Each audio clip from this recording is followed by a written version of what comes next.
And we are live with Spot Dodge, a live Nintendo podcast. I am not Brett Medlock. I am Greg Vargas, aka Dynamite Giraffe, filling in for my little fella wherever he's at. I hope he's doing well.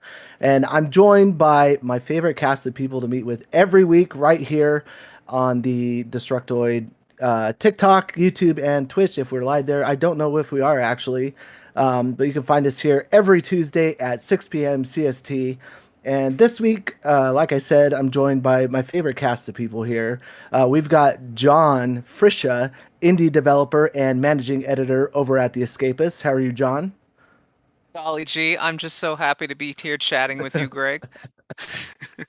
Well, I was gonna curse, but I decided to hold that for later in the show. But I'm glad you're cursing's here. cool. We're happy. We're on happy TikTok you're and here. YouTube. Come on. And then next up, we've got Mary Stowe, social media manager over at Destructoid. How are you, Mary? I'm good. How are you? I am glad you are here. I wanted to bring the same excitement John had, but I could not find the bone in my body to make my mouth move that way and find the excitement. No excitement. And lastly, we have the dad, the DILF, the guy with the black eye himself. We have Brett Larson over here. And for those who don't know, he got in a bar fight this last week, and honestly, like, you should see the other girl. I whooped her ass. Do not mess with me in the bar. How are you doing tonight, I wish Brett? Greg. You did, okay? I was gonna say you didn't ask me how I was doing, but now you did. I'm not doing very good for two reasons. Number one, any day that I'm not on a podcast with Brett Medlock is a bad day. Number one. Number two, he kind of talked me into. Okay, so as you guys know, I was growing out the mustache for a little while. It's kind of like a joke, and it was Brett that kept like saying, "Keep it, keep it, keep it." So I kept it for a while, and I'm like, "Okay, I can't do it anymore." So then he was like, "Hey, if I could grow facial hair, I would do like the 5 o'clock shadow." He's like, "You should do that, like the Jake Gyllenhaal is what he called it." So I did the 5 o'clock shadow for him today. Wait, which Jake Gyllenhaal? Like You're Brokeback growing out the Mountain 5 Jake o'clock. Gyllenhaal? No, not Mysterio Brokeback Mountain Jake Jake Gyllenhaal. God damn it, like badass Jake Gyllenhaal. Not that there's okay? anything wrong with that. Yeah, No, he's I'm just badass. saying, He's just a badass actor. I get yeah, Jake Gyllenhaal is a badass. Anyways, I've been growing out the 5 o'clock shadow for him, waiting to show him, and then he's not even here. So he just this is all for you, Brett, all for you, and you didn't even show up. He's probably here in spirit. I mean, I can feel a rant coming on at any moment now. Might be watching. I can. I'm pulling out a soapbox just for him to stand on. I'm just waiting for a little window to open up. Hey, I'm here. I'm taking over. Where did he go? Didn't he go on vacation? And he sent in his own rant. Yeah. For us to play. That's right. What a scumbag. That's such a Brett thing to do. I thought it was great. I loved it. Awesome. That's probably what, you know what, I'm just going to take a moment and say that's what I love most about Brett, and probably not Brett Larson, F you, man, but Brett Medlock. Why, we clicked probably immediately is like, we share like a very dumb sense of humor, and he is very creative, and the things that, he says, and our love for Seinfeld, I think, is where our minds kind of meet. So I'm really sad that he's not here, to be honest, but especially the dogs coming in and barking at random moments, and the air conditioning starting, and kids making noise, The dog and his up, microphone going licking out. But yeah. we do have a couple topics to get through tonight. It's the same go around. This is a live Nintendo podcast. However, Nintendo has been depriving us of the news. We've been patiently waiting for things to happen. And Eric, we did not forget you. I want to give a shout out to Eric, the main man with the big plan, with his giant computer, who's managing this entire podcast. We appreciate you. We thank you. We are going to sacrifice our firstborns for you. So thank you. And the random automobiles that drive by while you are doing the show. Well, I already have 2 kids, so can I sacrifice my third born for him? I can't. Kind of, If you would like- we're kind of attached to the first two now. Yeah, I kind of like the first two now. So. As long as it's legal in your state, go ahead. All right, cool.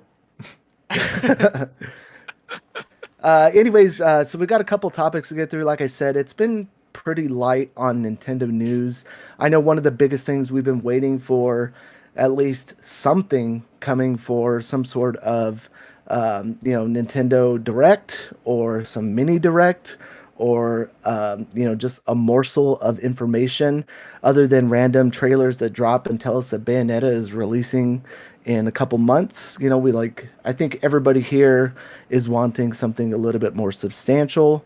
But one of the things we are going to talk about briefly is the Pokemon event that is happening tomorrow on the 3rd. But first and foremost, we are going to get a big chunk of this out of the way. So, I don't know if you've heard about this game. It's the 3rd installment in the franchise. I actually, not an RPG fan, but I have dipped my toes into the Xenoblade Chronicle waters, and I can say for myself that there is no wonder why this franchise keeps getting installments and why the story continues on. But I'm going to turn it over to Mr. Indie Developer, boss-saga.com over here, John Frisha, to talk a little bit about Xenoblade Chronicles 3 that he has been playing this last week. John, take it away. Oh, why, thank you, good sir. Yeah, so last Friday the game finally came out, and I've kind of developed a love-hate relationship with this series, as I've discussed in previous episodes, in that I really, really, really liked the original Xenoblade eventually, and that's its own separate story, but I really like that one. Then on the Wii U, there's Xenoblade Chronicles X, which is crazy nonsense and the story is garbage, but the exploration is so much fun that it still holds up. And then there's the second one, Xenoblade Chronicles 2, and I didn't really like that game. Like, a lot of people love that game. Not everybody, but a lot of people, not me. I think that So one was coming into what this did you game, dislike? wasn't it? I think so. Yeah, I think that 2 was his Brett's favorite. I Yeah, thought it was funny because you guys were like so hot and cold in different ways on the first. yeah, for sure. What did you dislike most about it? Like the story just didn't Like really where? grab me like the first ones did. Mm. and the combat kind of felt like more of the same, especially after playing 2 other games, the first one and X. Like it felt really similar, and also it felt slow to me too. Like the combat does not feel very fast in these games, because again, it feels like it was like an offline MMO. Like you walk, you attack the thing, now it's got to recharge. Now I'm attacking again, recharge, attack, like, and that's the game, with a little bit of a simplification, but that is the game, and that's the game for like 3 games in a row. So with 3, I'll be honest with you, the first few hours of 3, my initial impression was, oh god, it's more Xenoblade. This thing that you spent $60 on. you It's guys- more of the thing I just spent $60 on. It was Man, my you are worst really fear selling me on the confirmed. franchise now.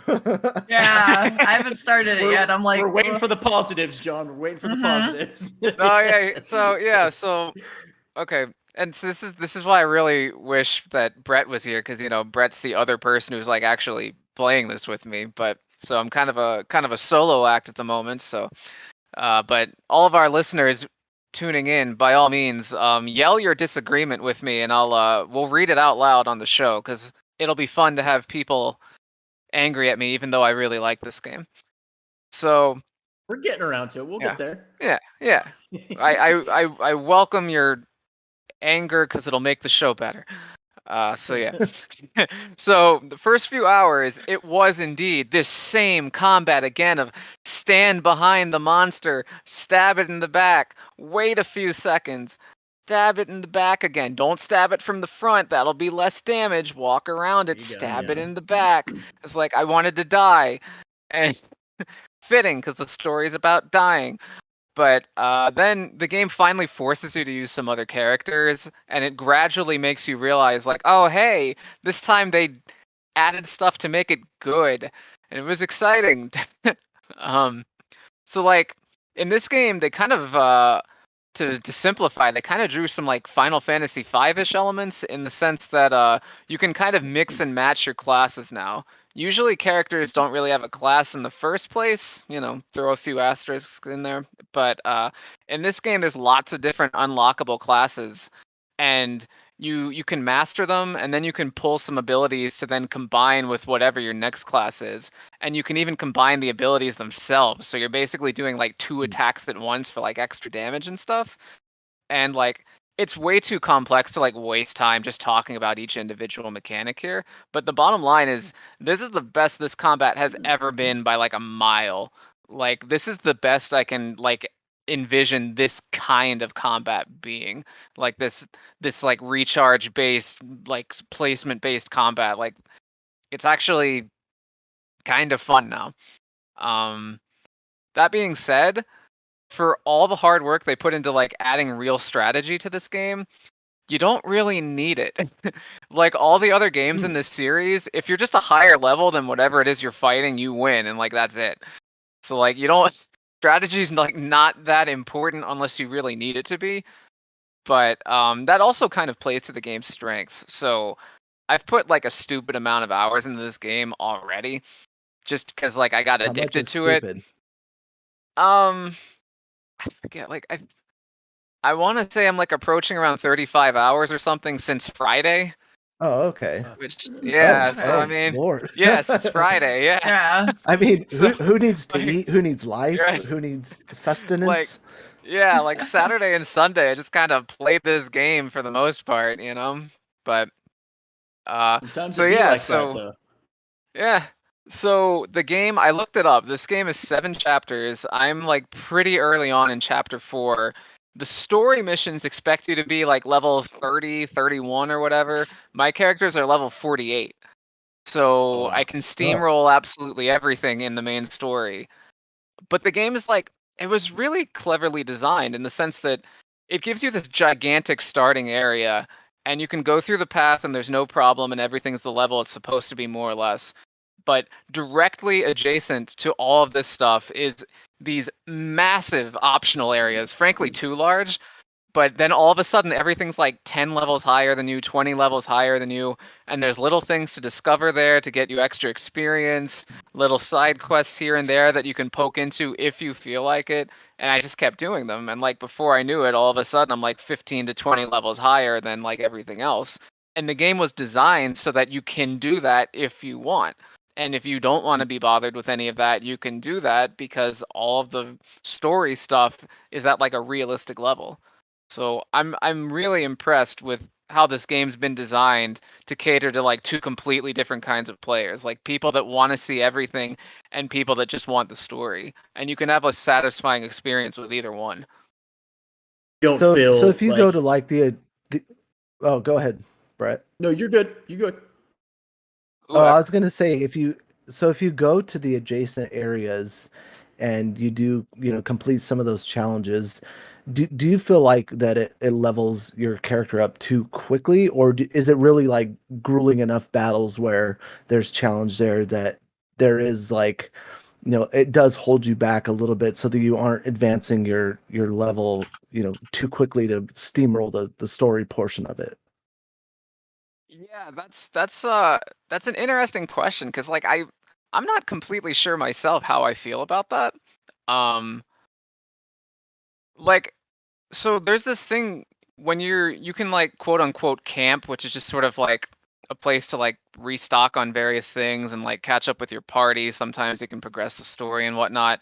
And you can spend bonus experience at camp. And I'm not completely sure where this bonus experience comes from. Like I think you get Hmm. it from fighting and maybe also from exploring. Like it just sort of shows up. It's just kind of like it's exactly what it sounds like. It's a bonus.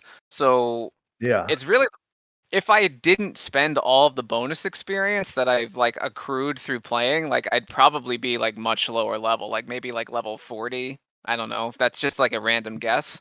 But like a ton of level ups just come from this bonus experience. So I guess you could say that's kind of another way you can like cater your experience. If you just ignore all your bonus experience, you could probably make it more hardcore on yourself. So I'd say actually that's even another place where it succeeds. It's it is kind of weird how anytime I do anything in the main story, I'm just running past everything unless I want to like grind for materials from killing specific types of enemies. Because like they can't do anything to me. They're like 15, 20 levels lower. Um, but again, like I dig it. Like I like there's something weirdly satisfying about seeing the level number tick up because it's a pretty good approximation of like how much of the game you can actually handle. Usually you're beating a Xenosaga game in like I don't know, like level 70s or 80s if my memory's really faulty right now, but I want to say that's the general window. So just by knowing I'm level 48, I know I can tackle like more than half of the game by default just using that really rough math. So like there's just something really addicting about seeing my level tick up in a way I haven't felt since like classic Dragon Quest, where like your level meant like everything in the game. So I like Mhm. that, appreciate that in an old school way.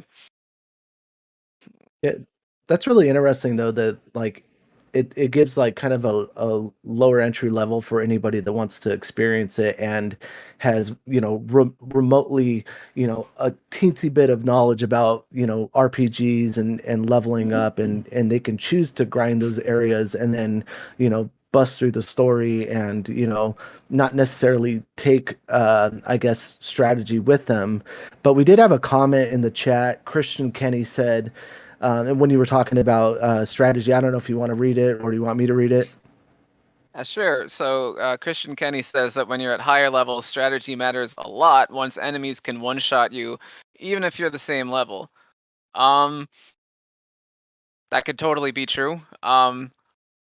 I can't honestly remember that happening very often in like even the old games. Like aside from like super bosses, and there are super bosses in these games that I didn't ever bother with, but like in traditional play, like I've never, me personally, like I don't remember a time where like just being substantially higher level, like I mean that kind of solves everything in these games, like for normal fights.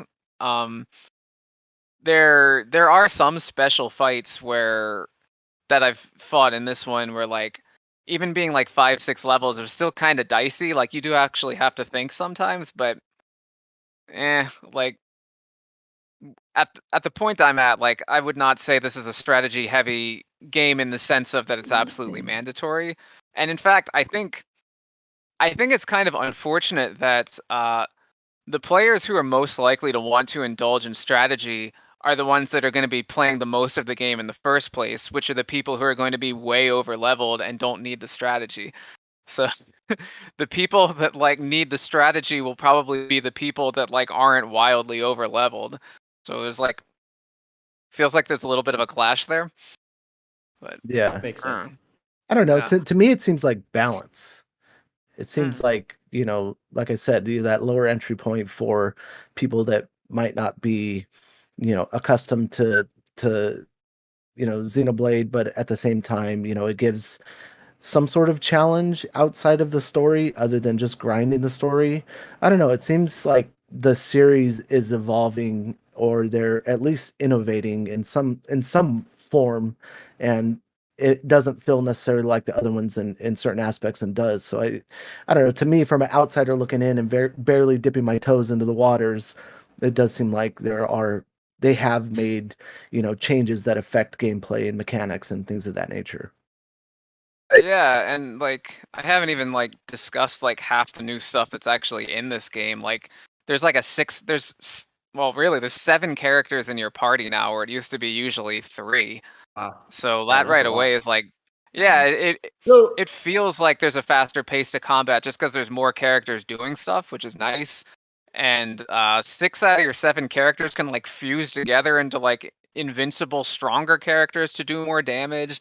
Then there's like oh, that's chain cool. attacks. Like there's a lot of stuff in this game, and you will definitely be using most of it. And I will say, even that's an improvement from Xenoblade Chronicles 2. Brett and I have talked about how like we beat that game not even understanding all the mechanics in that game because we never had a reason to learn Mhm. them. Like Hmm. I'm You really just not a didn't need fan of the to. combat in that game. Didn't need to, yeah. Like I beat the Yeah. whole game just like by being higher level and using my regular attacks. It was like, you know. But in this game, things like actually like make sense and like feel good to use, and like there's a palpable sense that you're getting stronger and in more control of the situation, and that's pretty cool. It's just, it is what it is, but it's much better than it was.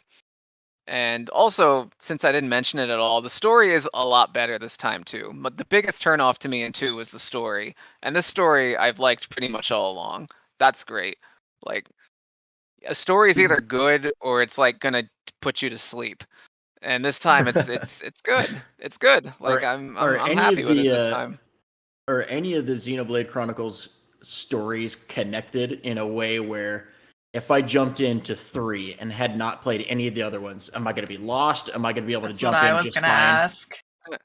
So, as far as I know, this game is actually related to the first 2 somehow, and like it's kind of teased one thing in particular throughout the game, but as far as I know, you can play this game without having played the other 2. Not Like, going to I ruin think your it's going to be one experience of or those anything. things where like, yeah, I think it's going to be one of those things where it reaches a point where it will draw somewhat from 1 and 2, but in a way where it's like it'll clue you into what these things are when you need to know. That's my impression. Like, it's Gotcha. felt very much like a standalone experience so far. Like, if this game is genuinely connected to the worlds of 1 and 2, it has not spelled that out like at all yet, which is good in the sense that like it's beginner friendly. Hmm. Gotcha. Okay. 1 and 2 are actually extremely distantly related as well, but it will not affect your enjoyment whatsoever. And honestly, the first time I played these games, I literally forgot they were connected. I forgot that there was even a scene that explained how they were connected because it's literally one scene. So Monolith isn't going crazy connecting these games and like forcing everyone to play them all.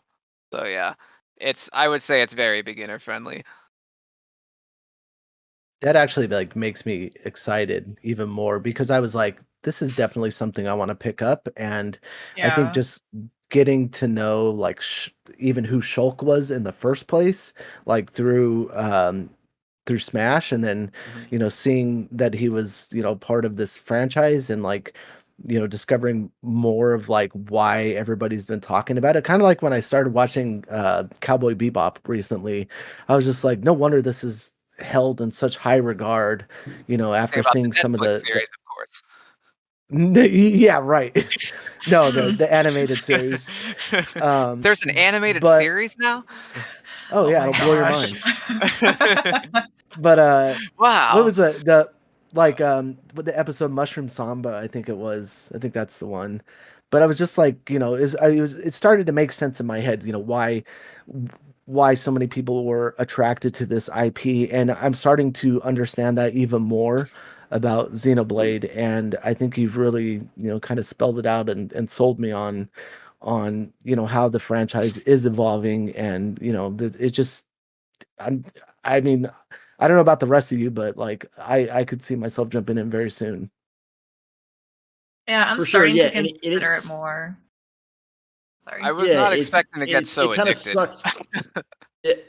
It kind of sucks too because like because I game share with Brett, I own this game, so I don't have to go out and spend a penny on it. So it's like it's there at my disposal to play, but it's like, do I want to even start if I know it's not going to be for me because it is a time sink? It's going to be a game you do have to invest some hours into. And Yeah. let's be honest, there's a bit of a commitment you have to put into it if you're going to play a game like this. But I mean, like hearing you talk about it and like everything has been so overwhelmingly positive since it came out, and I didn't doubt that it was going to be. Like I knew it was going to be a good game, but like I haven't heard anyone just be like, "This game is shit." Like everything I'm seeing, reading, hearing has all been How dare very you? positive. I know. Yeah. So, Yeah. man, I think I'm gonna try it, and like even though I'm not a big JRPG fan, there are a few that I have played that I really do like quite a bit. Mm. And like if I'm gonna do it, I think now is the time because I'm sitting there looking at games. I keep a list of games that like that I'm keeping an eye on that I'm for sure gonna get. And shit, Mhm. I mean, I think the next game that's a guarantee for me is Saints Row, which is still 3 weeks away. So like if there's ever a time to play it, it's gonna be now. So I think I'll Yeah. probably jump in, man. Even though this isn't my type of game, I mean, what is it gonna hurt to find out? There's nothing else I'm playing right now, anyway. So Yeah, awesome, man. Especially if it doesn't cost you anything. For sure. That's Yeah. exactly. And Do you ever say we own it? all the time. Yeah, we own it. Hey, we literally say that all the time. Like, yeah, do we own this? The Yeah, we Bretts do. own it. Yep. You guys make me sick. Sorry, Mary. Before we move on, I wanted to hear what you had to say as well. Too. Oh no, I was gonna say like I had bought the first Xenoblade Chronicles Definitive Edition. I was like, okay, I'm gonna play it. Hopefully starting it next week actually. So I'm already kind of behind, but like so many people keep telling me like, no, Xenoblade 3 is so good, the quality of life, the pacing, like you can jump right into this game. But it's the part of my brain where I'm like, okay, but there's 2 other games. And I'm one of those people who like I like to play them in order. So I'm trying to go through that internal struggle of like, do I just jump into the one that everyone's talking about right now? It's so good. People like are loving it. Like you said, I haven't heard anything bad about this game. Or do I stick with how I play games and I start at 1, then 2, then 3? I mean, like, you're looking at like a minimum, probably like 70-ish hours with each game. Yeah. So normally I would be like, yeah, I'm gonna just play them all in order, and that's basically what I did with Yakuza for like more than half a year. We know. But,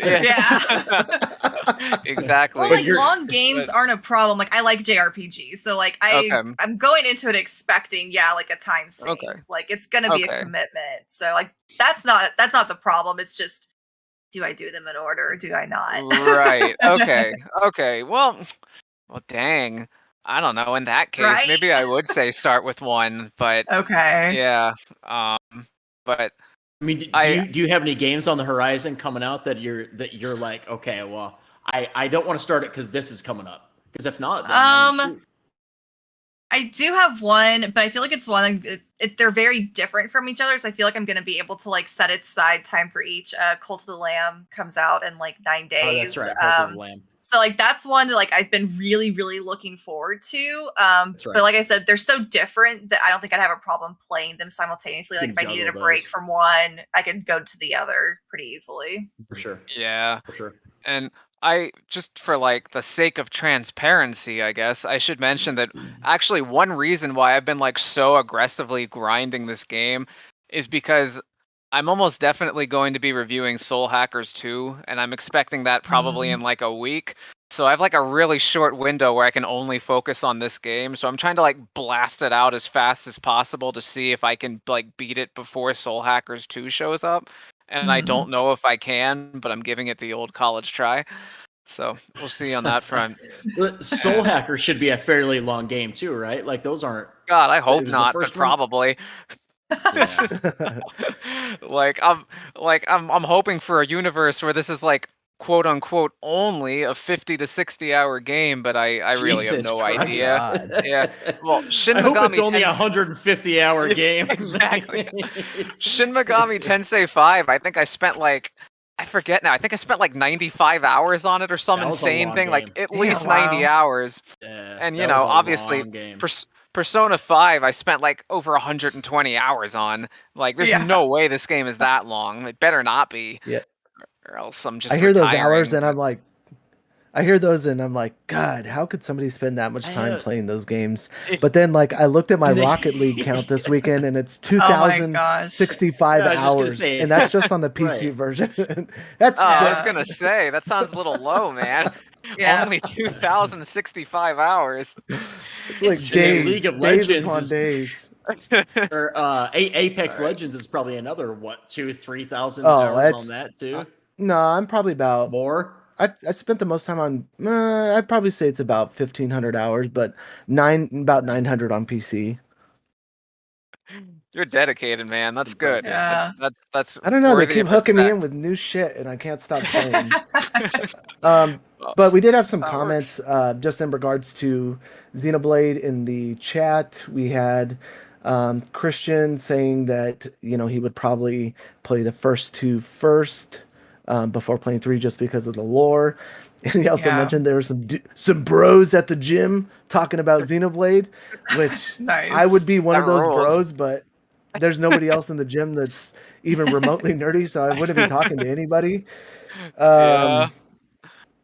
Yeah, I feel like what I'm was the going other to end up playing the first two because if like even if 3 mentions only the first two in like just some tiny way, having whatever knowledge to make that moment make more know what you sense or mean. just be even better, it'll just be like that. Even if it's like a cameo of a character, what if there's a Yeah. really fun cameo and like it goes over my Yeah. head, but it's like, oh wait, that was in they were in Xenoblade 1, and then Yeah. Yeah. like I said, I missed out on that little bit of excitement. Yeah. or I know what something. you mean. That is true. Even like something like watching Better Call Saul right now. I told you I was gonna bring in Better Call Saul somehow. did. into Now's this- your chance. into the podcast. Here's your chance But to so- shoehorn it in. Go ahead. but okay. So for example, with Better Call Saul, you could technically watch that entire series and enjoy the shit out of it and love it. Mhm. But had you watched Breaking Bad first, there's just little tidbits here and there that just make you enjoy it a little bit more because you have that knowledge. So I agree. I know what you mean. Like even just knowing a character and seeing them or hearing mention of them in 3, you're like, oh yeah, I remember him from the other game. So yeah, I know what you mean. 100% on that. Yeah, totally. Now, because I'm a hater, I want to bring up one more quick thing, just to no. inspire hate and be a hater. Oh my gosh. So, people love the soundtrack to Xenoblade 3 so much that there's like internet memes already about like how incredible the soundtrack is, and I think the soundtrack is good, but so far, I don't think it's anywhere near as good as it was in 1 and 2. To such an extent Okay. that I would say there's one song out of everything I've heard so far that actually made me stop and go, okay, that's a really good song. Whereas in 1 and 2, it was just like nonstop bangers like all the time. So much so that while I play 3, I keep humming songs from 2 to myself because those were so catchy that they've come back to me by playing 3. Like that's how crazy good that soundtrack was. Like Xenoblade 2 was kind of worth it just for how good that soundtrack was. I was going to And say, ironically, the one Xenoblade he liked least is the one he's humming the music to. yeah. And to be What do clear, you the think is soundtrack to missing? 1 was awesome too. Well, that's the thing. I don't think it's missing anything. Again, I do think it's another good soundtrack. I just don't think it's like straight up banger city like the last one was. Oh, Like none of them are really getting stuck in my head. Like I can't hum to you any of the melodies to any of the songs at all. They're not Yeah. staying with me. Again, not to say they're not good. There was one that I think was really good. I just can't hum it to you because I don't remember it. But yeah. I mean, I XC2 feel that. banger city, crazy bangers. Like one song will be like 5 minutes long, 5-minute banger. Like Okay, we want to hear it in the chat. If you could drop, if you played any of the Xenoblade Chronicles, Xenoblade Chronicles games, rate the soundtrack from best to worst. Out of if you Yeah, played I'm 3, curious about especially this. 3, drop that in. But like, Yeah. I completely understand that. Like, I am a huge like pop punk and punk fan, and one of my favorite bands is Newfound Glory, and they've been doing it for 20 plus years. And I can say their last album is good, but then I think about all the like songs that had been stuck in my head over the years, like My Friends Over You, and the ones that I can sing to a T every word. But then I think about the latest album, and I had to I was playing it on my way to work. That's why I'm talking about it. But it took much more replays to jog my memory as to oh yeah, these are decent songs, but they aren't as hard hitting as the previous one. So I guess that can relate to Xenoblade in that sense. Yeah, probably. Newfound Glory, man. I like some Newfound Glory. I'm a big Yes, Sum sir. 41 fan, going back to like the punk and pop punk stuff. Hell yeah. I'm like kind of a purist, like that era of like 90s pop punk, like some of it I don't consider to be like actual pop punk. Like I'm like really elitist about it. Like Yeah. No use for a name? like It's honestly, I never actually listened to them. No like, Use for a Name I've is heard good my things favorite about punk them. band of all time. Okay. Like Hell pure yeah. punk. Like it's just I that, love like No Use for a Name. all right, cool, man. No, yeah, I've heard good things about them. I've just never listened to them. But like basically like Blink 182 is like the punk antichrist. Like, I get it. I get it. you The know, anti-punk like, punk. More Yeah. punk would be like no effects would be like more Yeah. like Love pure No punk, Effects. yeah, Bad yeah. Religion, those bands. Yeah. Mhm. Oh yeah, they're iconic. But anywho, yes, Yeah. Banger City, That was XC1, XC2. there you go. Yeah, Christian says 3X, then 1, then 2. Very Wow, interesting. he's Wow. calling your bluff He on went- 3. Christian is coming for you tonight, man. Yeah. Well, I'm He's- most he is I'm most straight interested coming. about the inclusion of X, just because honestly I don't remember X's soundtrack as well. I remember that soundtrack was like more eclectic. Like I think it had like voices and stuff, and like I want to Mhm. say there might have even been like a little bit of like hip hop to like the main city, but I forget now. Like it was like kind of just weird. Like it might have been good weird though. Like I don't remember enough. But that's another reason to bring that to Switch, so people can talk about its weird, maybe good soundtrack. My friend found a copy at like some random retro game store of Xenoblade Chronicles. Like, sent me a picture and was like, "Do you want me to get this for you?" And I was like, "Yes." Oh, Nice. So, yeah, because I'd mentioned like getting into the series, and that was one of the ones I was like, that one was only on Wii U, I think. Mhm. So, Yup. found a copy out in the wild. Good for you. Yeah. At the current Especially rate, it'll be stuck nowadays. there forever. God. Go ahead, Greg. Someday Nintendo will decide to port, all of their Wii U game library. Maybe when everything shuts down this next year. But Maybe. It feels like this is the only game they haven't ported at this point. Like, aside from like I'll those say Zelda ports that they're allegedly Yeah. holding on to. And the I'll say Metroid something Prime stupid. trilogy. maybe Go they're for it, going to do something special for it. No. Gosh. No. They'll do something special Nintendo? like charge you $60. Right. That's they're doing something special. Yeah. We're going to Pretty allow you good. to buy a game again that you already own. With special Yeah. new box art, $60. Right. Gosh. But although, That's so odd to me. yeah. I think I didn't read it, but I think recently like the director or whatever like did an interview where he was like, "Yeah, we plan to just like keep doing more Xenoblade. Like that's just going to be like part of our regular agenda." But like I've heard, I got a lot of hours left, but I've heard that this game kind of puts a bow on some things from the first two games. So Mhm. like I wonder if their next project would be Xenoblade Chronicles X2. And if that's the case, would that be the incentive to finally port the first one in some form? Like Right. you'd think this would be the time. Yeah, and you got to think that Nintendo, I mean, like we've talked about before, Nintendo always seems to have their cards, playing them pretty close to their chest, but they also have another hand behind them that could just pull out a random game that's been finished for the last 10 years or Yeah. 5 years or whatever and decide to shadow drop it or release it. So Yeah. I'm sure we can guess that, we don't know what the future holds, but I'm sure something like that will be in the works. Well, Yeah. they'll tell us in that direct that surely coming next week. Yeah. Any day Sure. now. Yeah. Yeah. And then next week we Certainly. can say they'll tell us in that direct that's coming next week. And next week we can Right. say, I've Yeah. been playing that game for 2 months. yeah. There you go. But so we're gonna move on because we want to keep things going. But John, do you have any final thoughts on what you've played so far and anything else that you want to say about Xenoblade Chronicles 3? The game's like I'm just enjoying it way more than I expected to, and like I can heartily recommend it once you get to like the 4th hour of the game.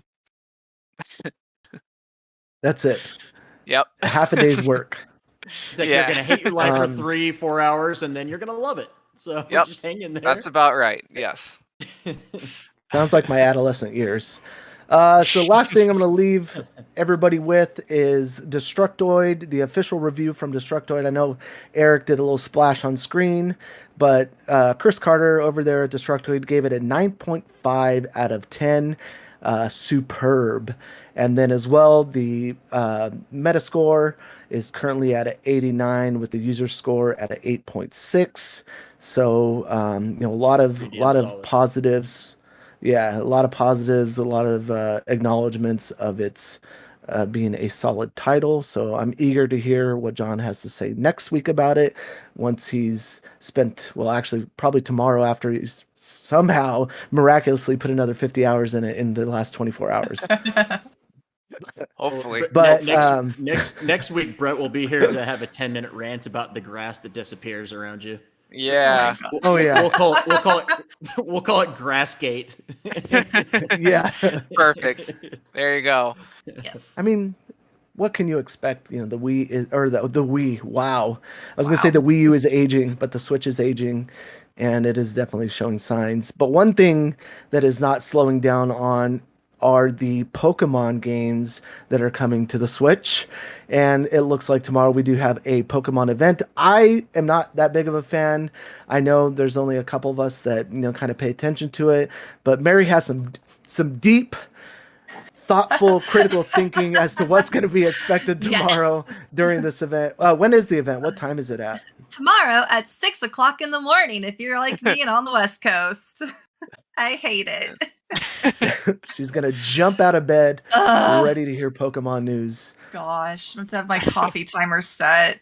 I'll wake up for it. I'm not going to be happy about it, though. Nintendo or Pokemon Company, So- whoever ignores my memo every time to push it back an hour. Your But- screams into the void. Yes.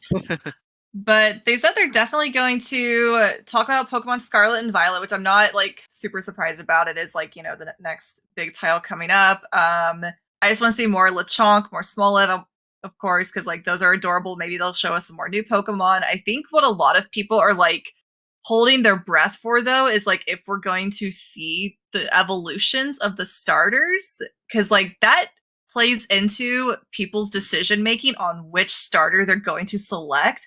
And that's like such a huge decision when starting the Pokemon games. I'm one of those people where like I definitely pick my starters based on like how they evolve. Mm-hmm. So it's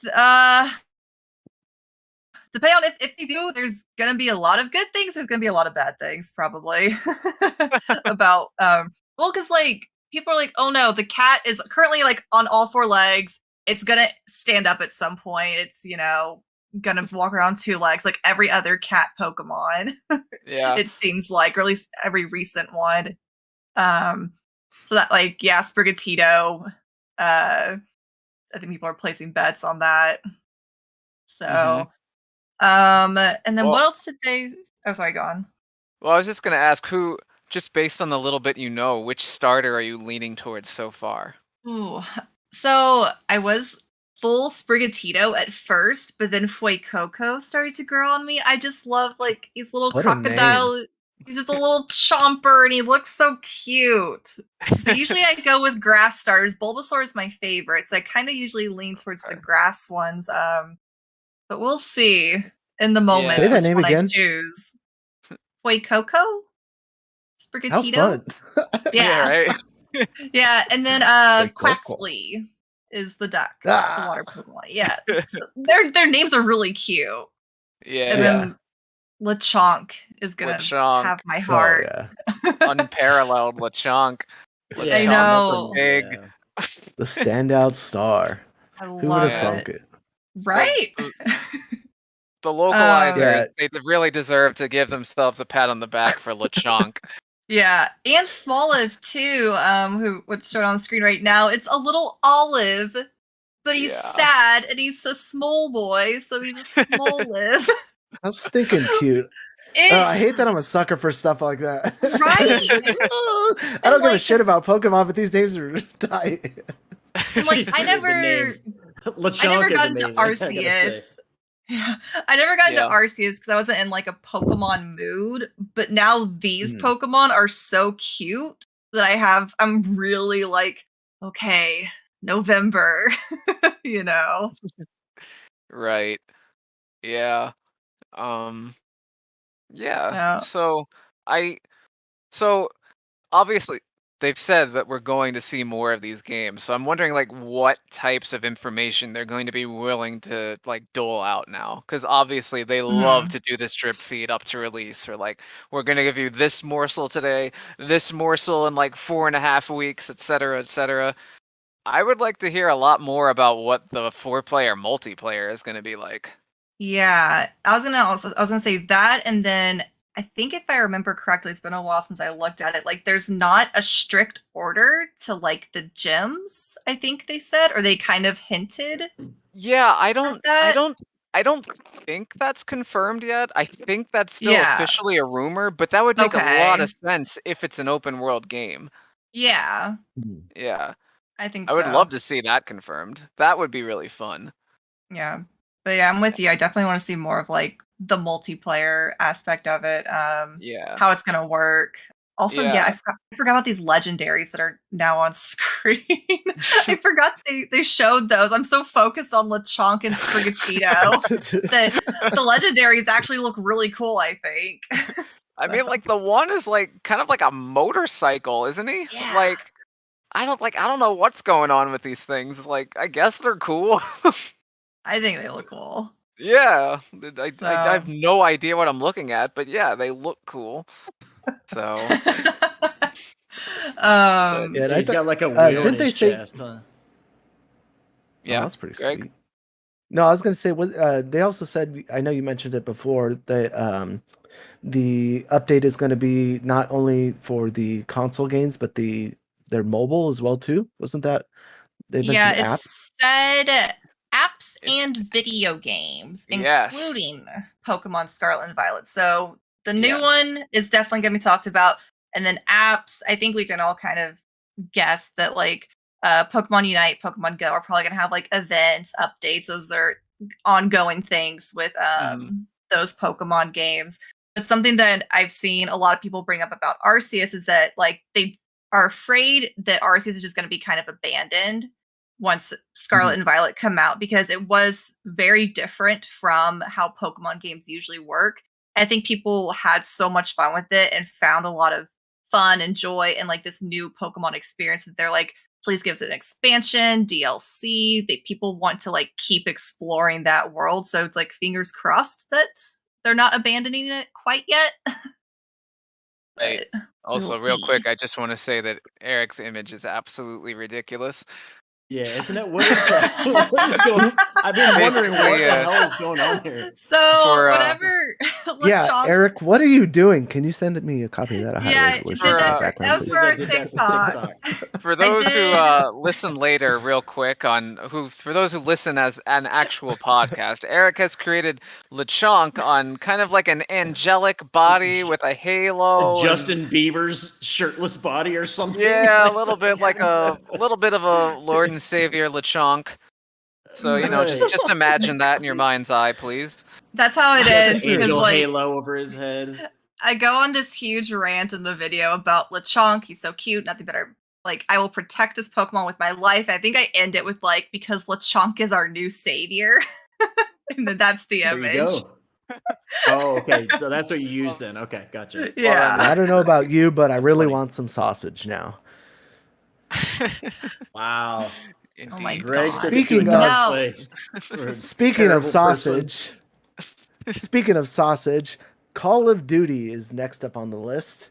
We have Sony. Wait, oh, wait. One more thing about Pokemon.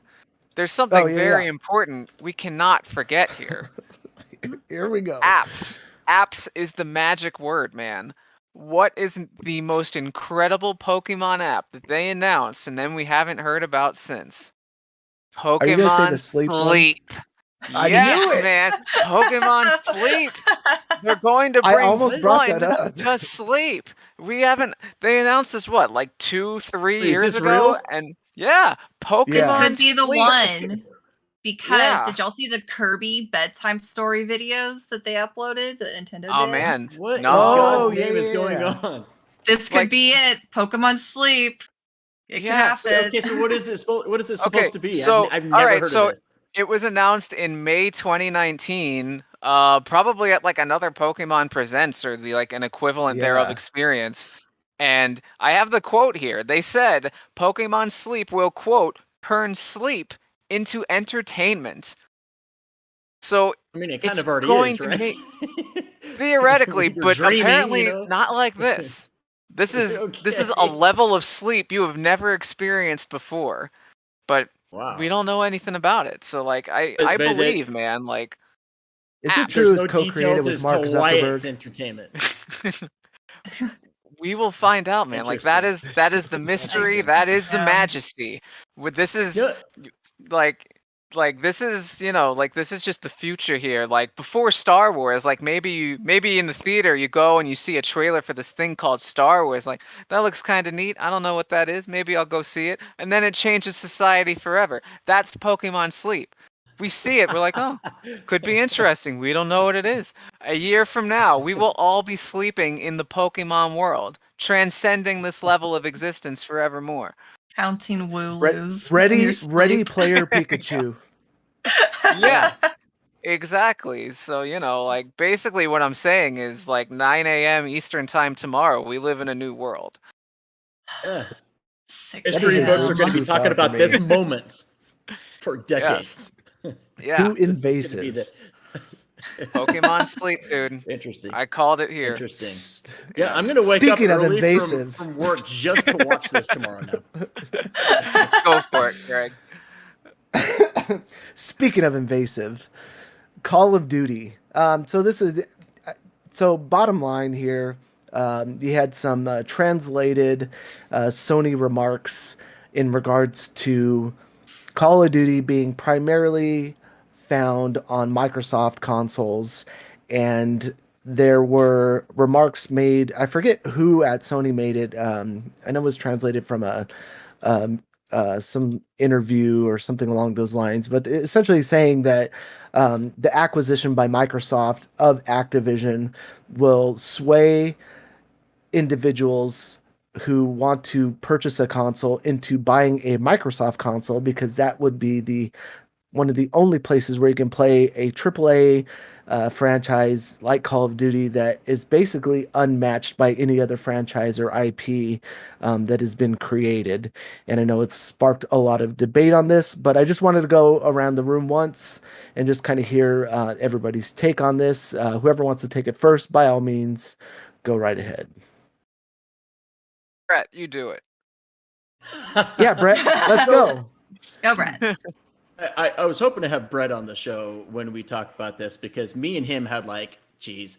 See, the problem is you open up this can of worms and then it goes into like this fanboy shit that's like, that even though we're kidding, like it gets into like well, this company did this, but they deserved it because this company did this kind of thing.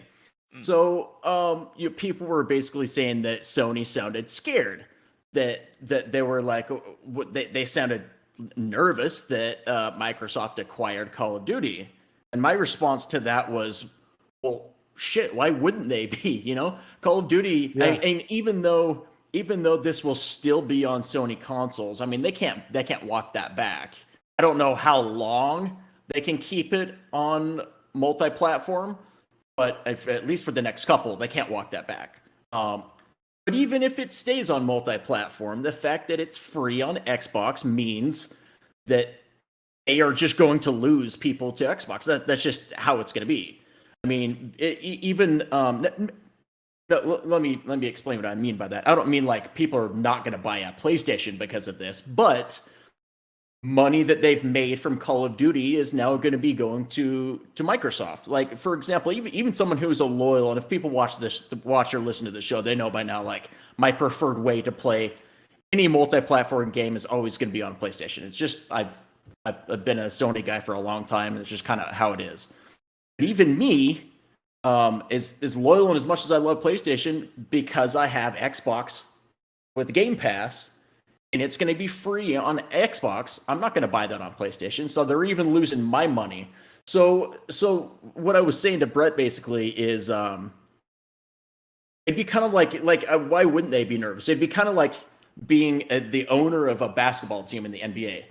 And then all of a sudden, out of nowhere, you find out that your rival just got Michael Jordan. you're going to be like, what the fuck? You know, like things were kind of like going like at an even pace, and all of a sudden they just got the best player in the world, and we're kind of going like, well, you just lost how much revenue because people are going to watch that team now over yours.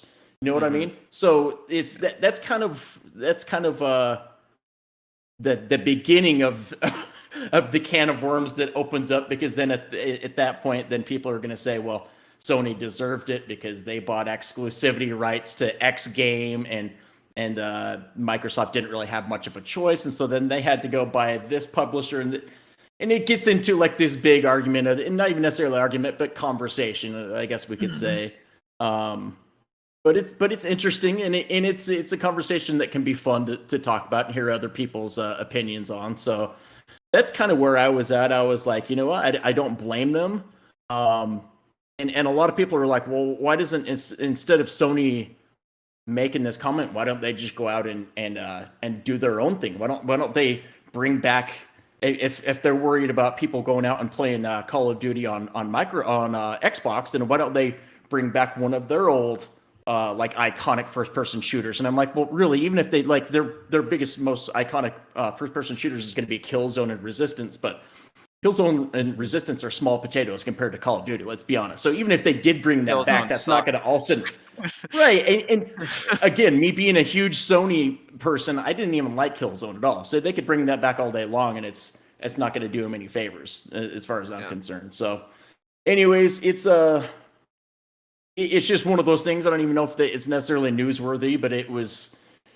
It's sparked a lot of conversations since it happened a few days ago. Some of it's like toxic fanboy stuff, but some of it's just kind of fun.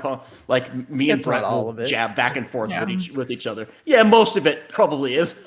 But I don't know. What do you guys think about this? You guys know how I feel about it. Well, I was just like thinking about it. I was like, I feel like the console wars have kind of mellowed out in like more recent years, but like with these companies making these exclusive deals and acquisitions like this, is this going to kind of revive a new console war again? Like, are we going to be back at each other's throats over like what console you're choosing, you know? And yeah, like I think Sony has a right to like be a little nervous because Call of Duty is probably one of the most recognizable video game franchises. Like it's grown into such a huge thing. Even if you're not a gamer, you know at least what Call of Duty is. So yeah, I could see where they would be nervous as far as like them getting like their money, their cut, their player base, you know. I think it's the most profitable IP in the world right now, isn't it? Every year it's Probably- number one in Probably by charts. default, Yeah. Like I mean, it's like that and Minecraft and like Grand Theft Yeah. Auto Online. But if you look at the end of the year, every year on the charts, Call of Duty's number one. Even when they have a year where people were kind of like lukewarm on the game, it's still number one by a mile. Yeah. People still so buy it's it. crazy. Yeah, and like the only Right, exception I think is like when Grand Theft Auto 5 came out, like it's like Call of Duty every year unless Rockstar does something. Yeah. But so the part of this conversation that I kind of get like, I guess I'm a little bit more passionate about is people are like, well, Sony forced Microsoft's hand because they bought exclusivity rights to this game and this game. But if you look at it like over the years, like Microsoft has done it too. Maybe not as much as PlayStation, but like Microsoft bought exclusivity rights to Rise of the Tomb Raider. And I remember like back then I wasn't making much money. I only had one console. So I was like, shit, I have to wait a year to play Rise of the Tomb Raider. Was it Rise or Shadow? It was Rise of the Tomb Raider. I think it was. And it was Rise of the Tomb Raider, I think. It was the second. Some Tomb Raider thing. What's that? Some Tomb Raider thing. So, yeah, some Tomb Raider game. So, but then people are like, well, you know, they bought exclusivity rights to Final Fantasy VII Remake. But my thing with that is, when you think about Final Fantasy VII, let's be honest, that was born on the PlayStation, so that kind of made sense that they would buy exclusivity rights. And I still think at some point it's going to come to Xbox. It's like initially it was only supposed to be on PlayStation exclusively for like a year, and then they like somehow extended that. I'm not sure how that even works, but like at this point it almost sounds like it's going to be with them forever, especially with the talks of them possibly acquiring Square, which those conversations are warming back up. So it's like, yeah, you can kind of get into the weeds with this conversation a little bit, and but that was always kind of my thing, is like the one big thing that Sony bought rights to was Final Fantasy VII, and that's kind of always been like gone hand in hand with PlayStation. It was born on PlayStation. When I think of my PlayStation 1, the first game I think of is Final Fantasy VII. So it's not like they just purchased some random game like a, I don't know, like a Far Cry or something that wouldn't make any sense for that to be an exclusive PlayStation game. Like, they bought a game that was born on PlayStation, and so I don't know. That's my 2 cents. I mean, it can go into like a whole. I mean, you can do. If Brett was, here, if Brett's listening right now, he's going, "This motherfucker! I'm going to tear him apart when I see him." Here's the thing. Here's the thing. All right, give my soapbox. I'm taking over for a minute. And another thing, what's the deal with these Resident Evil voice actors? I need a continuity rant right about now. Yeah. I don't really have too much to add on the Call of Duty front. This is a very weird angle to tackle it from, but I think it might be. This is a stupid thing to say, and I know that Sony's not actually thinking this way, because this is not how a business operates at all. But like, you could view this from the angle of maybe Sony hopes that like Call of Duty will keep degrading in significance the way it is right now. And like Brett said, like, the sales are still on top. Like, no matter how much this degrades, it's still like, oh no, I'm only making a fraction of $1 bajillion. So like, right. I understand that. Yeah, I understand I'm on very faulty ground in the first place. But if this trajectory were to continue of like just diminishing returns of like fans being like, I don't really like this angle so much, like maybe it could devalue itself to such an extent that Sony could like at least feel less of a sting from this loss. But you know, who knows? But like, I guess a lot of people like just didn't like Vanguard for one reason or another. And I was at a New York Comic-Con panel where the writers of that game were there for some reason. Well, actually, there was a tie-in comic. That's why they showed up. And they said that like they already had story ideas for like Vanguard 2 and 3, and they were really excited and they were really hoping it'll happen. I don't think they're gonna happen. Dude, that's crazy. I actually really liked Vanguard. I play all that. I don't really play the Call of Duty multiplayer anymore. Like, I used to be big into playing multiplayer a lot, but I'll jump in when a new game comes out for like a couple hours, and then I'm pretty much done. But I always play the campaigns, and I actually liked Vanguard quite a bit. Like, you play as different characters, and it shows you their story, and they all kind of come together. Did you play it, John? No, I don't think I've ever played Call of Duty in my life. Oh wow. Yeah. So, but two of the characters that you play as, their story is really cool, and I just thought it was a very unique way of telling the story and bringing them all together for like the final hurrah or whatever, the final push, and like it's kind of like the movie Crash, where it ties in all the character stories together, and then like the story finishes with them all together.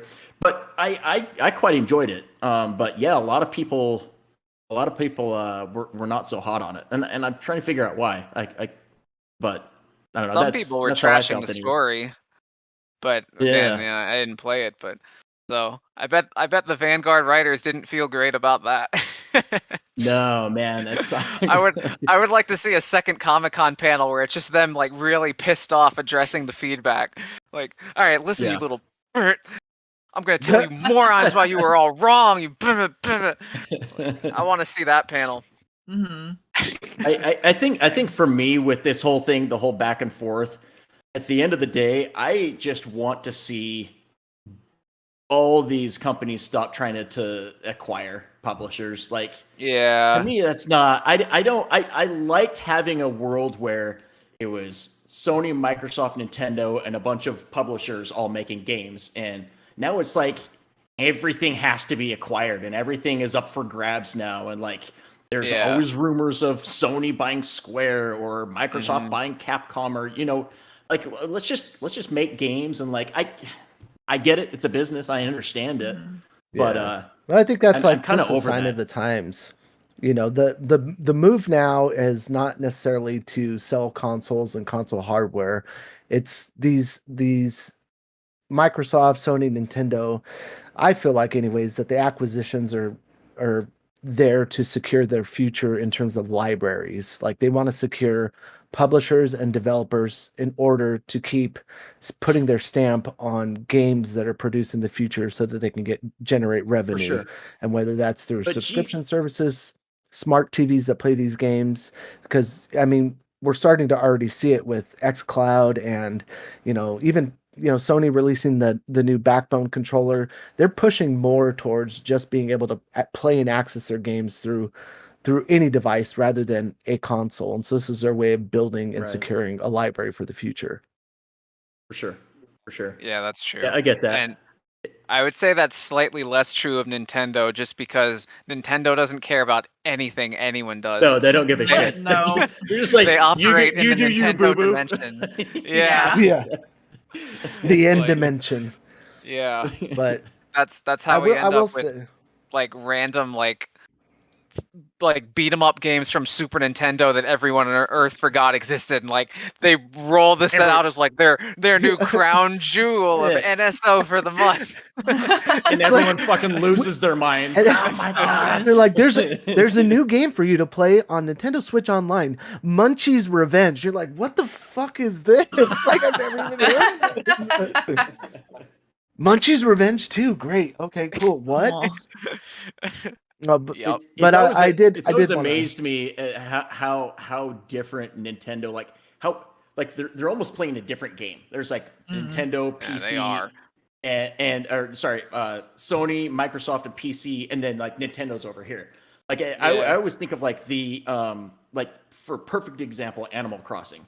If that came out on PlayStation or Xbox, it wouldn't even have been that like big of a game. It came out on Nintendo, and granted, it came out at the right time, right during the pandemic. But that Mhm. was fucking massive. Like that overtook the world for a few months. Yeah. Yeah. But like was if that game insane. comes out on PlayStation, like you barely even hear anything about it. But it's just like Yeah. I don't know why, man. But like Nintendo is just it just do And things. Nintendo the probably right had this way. game done too, and they were like, "Hey, do we want to play the World is on Lockdown card yet?" Oh yeah, I think Right. it's about the right time. Yeah. Yeah. But, Nintendo's just um, got that magic. They do. Yeah, just some last thoughts that I had for the Call of Duty thing. Brett, I think you hit the nail on the head. This is a problem for me. This is Sony admitting that they're not innovative enough to make a competitor. And it's like, how can you not like go and make a better Killzone or go and make, a better Resistance? Like, you're telling me that you're scared because a company bought Call of Duty. Yeah, it's a top franchise, but like, you're Sony. Like, you have the resources, you have the ability, you have the developers, make something competitive. And it's interesting to me that a head at Sony would say this not too long after Phil Spencer went ahead and said he's looking forward to God of War Ragnarok. So I don't know what kind of marketing or mind games or PR games that they're playing, because a head at Sony wouldn't say this if it didn't have some sort of backing to it, as in like they want to paint Microsoft in a negative light, or they wanted to make it seem that they're being wronged and their fan base is gonna retaliate. And in terms of buying it on this console or that console, like, boo fucking who. Like, I don't really care. If I wanted to buy a game that's exclusively on Sony, well, then I'm gonna save my little shillings and not spend money and save up to buy a PlayStation console so I can play that exclusive game. And if you want to play it on the other one, well, then obviously you're going to have a choice, but that gives the choice to the gamers as to what platform they would like to play the majority of their games on. And yeah, you're going to miss out on some exclusives, but you also have that choice to make as to where you want to spend your money and play those exclusives. And if Sony really wanted to do something about this, they would help co-fund and co-develop a better Medal of Honor, because that franchise and that series is still viable and that should be the World War II advanced shooter that they should be looking at to innovate on, is an already standing franchise that they have the ability to show something different. If they can somehow pull together a partnership with money hungry EA, then they should do it, because And they that's have still, Battlefield too. yeah, and or Battlefield. Like, pick one of these battles instead of crying over Call of Duty, from this whoever. I don't even know who said it, but like, it just seems like a silly point to make when there's so many other franchises that they could either be, co-partnership in developing and providing funding for, or developing something on their own with the studios that they already work with.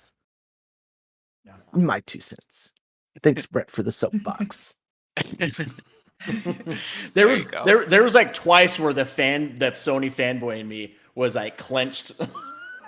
I was like, I wanted to like interrupt them and be like, no, well, they did it because of this. Like, it's definitely one of those things where you could just like, you could definitely like, again, get into the weeds with this conversation for sure. But yeah, definitely. And I think it'll be interesting. it's not... I was just gonna say, it'll be interesting to see what happens in the future with Call of Duty, because do they at some point push bringing it on exclusively to Xbox platform? Because if that happened, not just the free on Game Pass thing, but if they made it exclusive where you can't even play it at all on PlayStation, then that's a game changer. I mean, it already is. It already is the fact that you can play it free if you own both consoles. You're not paying for it on PlayStation. But if they ever do get to that point, and again, I don't know the legality of if that's possible, because they'd already mentioned that they were gonna honor their word and keep it on multi-platform. But it'll be interesting to see what happens in the future, because they're both kind of playing nice. Sony's like, yeah, we're gonna keep Destiny multi-platform, and they're like, okay, we're gonna keep Call of Duty on multi-platform. Let's see if either of those companies try and walk it back. For 2 years. Yeah. Exactly. That's what I'm saying. I wonder what's going to happen after these two games that are already in development that they can't take back. So we'll see what happens. Yeah. It'll be curious to see in the future, like, what shape Destiny 3 takes. Mm-hmm. Right. Yeah, I'd be really surprised if that ends up on Xbox. Yeah, something retaliatory like that, like, oh, you put a Call of Duty on here, we're gonna take away your Destiny. And apparently, not to keep going on this, I know we're not necessarily over. We usually go this long, but apparently, and I hesitated to bring this up because I don't have like the facts. I thought for some reason we weren't going to bring up this topic tonight, or else I would have had the facts on this. But there was someone from Microsoft that retaliated by saying you shouldn't, in so many words, you shouldn't really care that much about Call of Duty. Look, you have God of War, you have Spider-Man, who is the biggest superhero in the world. You have this, and this. So, why are you complaining about Microsoft obtaining Call of Duty and putting it on Game Pass? Because you've got your own big hitters as well. So it was, again, I don't have the exact verbiage, but it was something like that from someone at Microsoft in retaliation to what the person from Sony said. So it's like the little he said, she said, like kind of high school drama shit that's going on right now. It's really nothing is going to ever come from this other than people just talking and bringing up this conversation. And that's what I was saying. Like, they know gamers, the environment is so volatile that they could,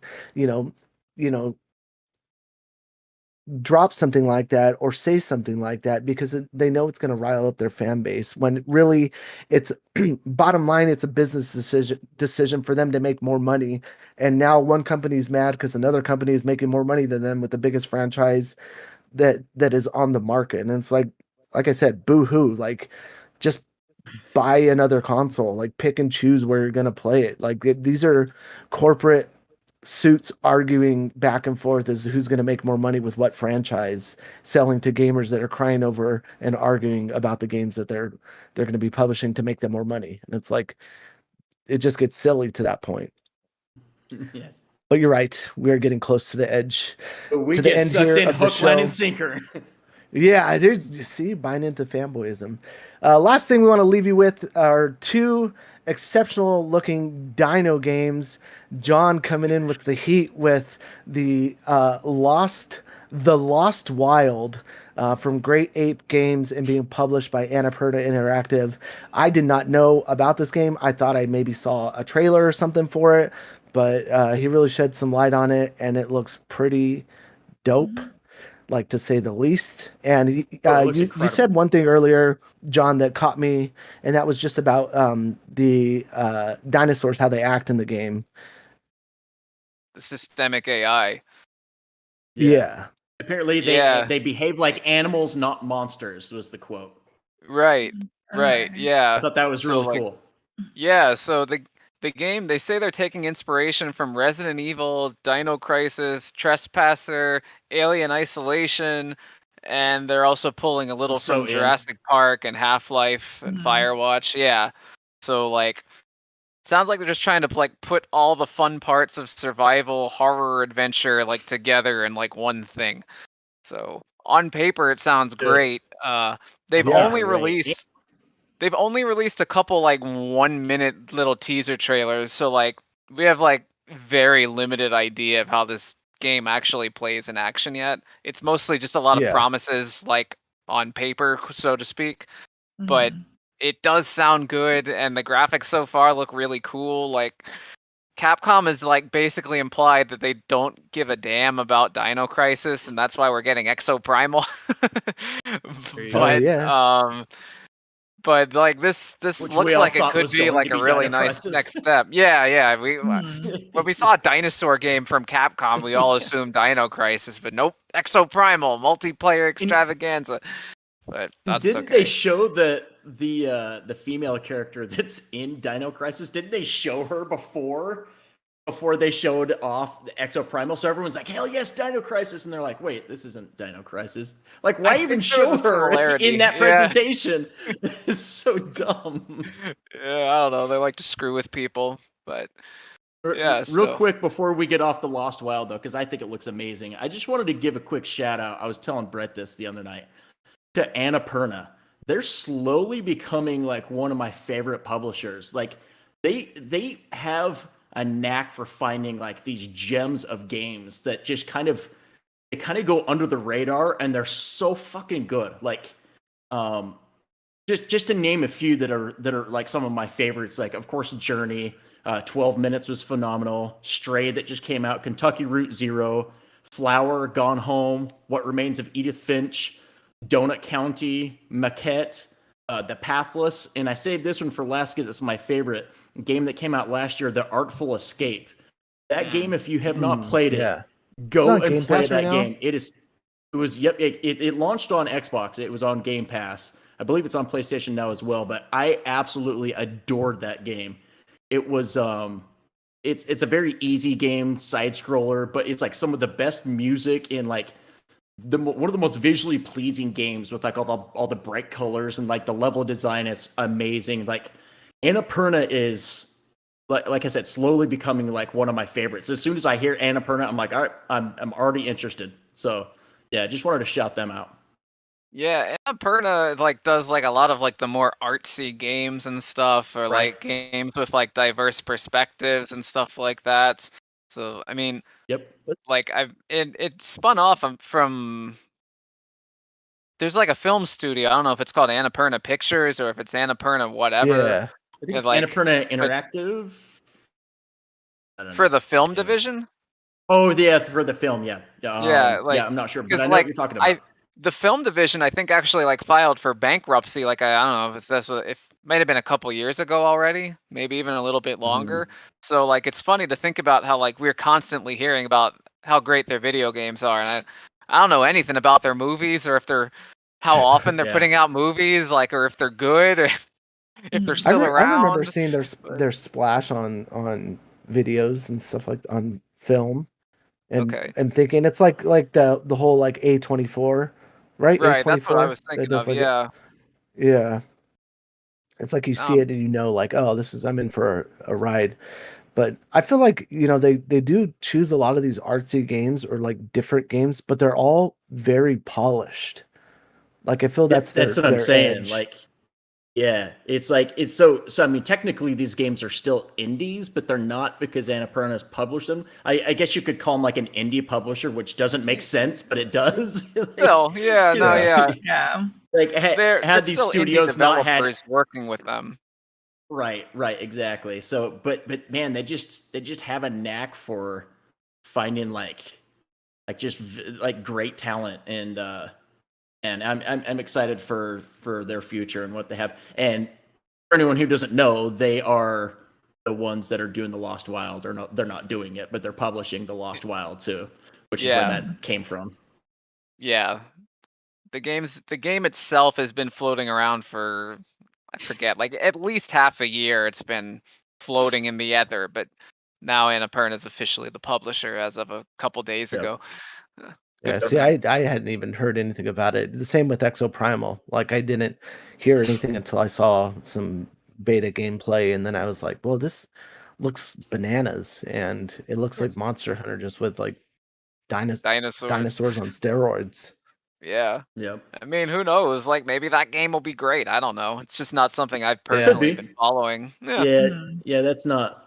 I don't know that's necessarily my kind of game, but it could be fun. Yeah. Well, if you like dinos, you can get your T-Rex on in both places. There you That's go. right. There you go. What were you gonna say, John? No, I like that. We're gonna stick with that. That's the end of the thought. Yeah. Before we finish, Greg, you forgot the most important topic of the night, dude. God, There's what? There's a little game that came out recently called Gods Zeus of Child. What? Anyways, that's our show for tonight. Thank you, everyone, for joining us. Mary, is it really a game? What the hell is this? No, Yeah, yes, Eric no, bought it's a it, game. Yeah, Eric bought it. Eric bought it. It's a So scam, it but came out. you can It's buy a it. scam Oh, game. yeah, It's yeah. Kratos. It's this. So apparently, guess, Eric. the best part is he bought it. You can buy it on Xbox. It's a direct ripoff. It's Kratos, but the best part is it's Fortnite's model of Kratos in this game. They literally just took the Fortnite model of Kratos and put it in this game. Good God. And you fight. I think it's Tyrant from Resident Evil, like hordes of Tyrant. It's just Oh my god. how did this pass quality, like for them to put this on the Xbox store? I'll never understand, and how it's still there, I will never understand. But it's amazing, and I want to give them my $4 just because it's so absurd. Yeah, if Eric you're says the an game audio doesn't listener- even have audio. No, it doesn't. It Yeah, has if no you're- audio. I watched someone play Oh it. my gosh. If you're an audio listener of the podcast, you're going to miss out on this visual extravaganza that is about Oh, to come on it's- screen. It is Man. a beautiful, artistically It's- done piece of garbage. It's Dude, It's when I saw something. this earlier, and I gotta shout out Eric because apparently he told us last night about it, and I was in Yeah. the middle of watching again Better Call Saul, so I didn't pay attention. But when I saw it today, like I was laughing so hard. Like, how did this pass into being able to go onto like the Xbox store, or I think it's on Steam as well. Like, Oh, here it goes. it's Man. pretty Hold on. hilarious. There it is. There it is.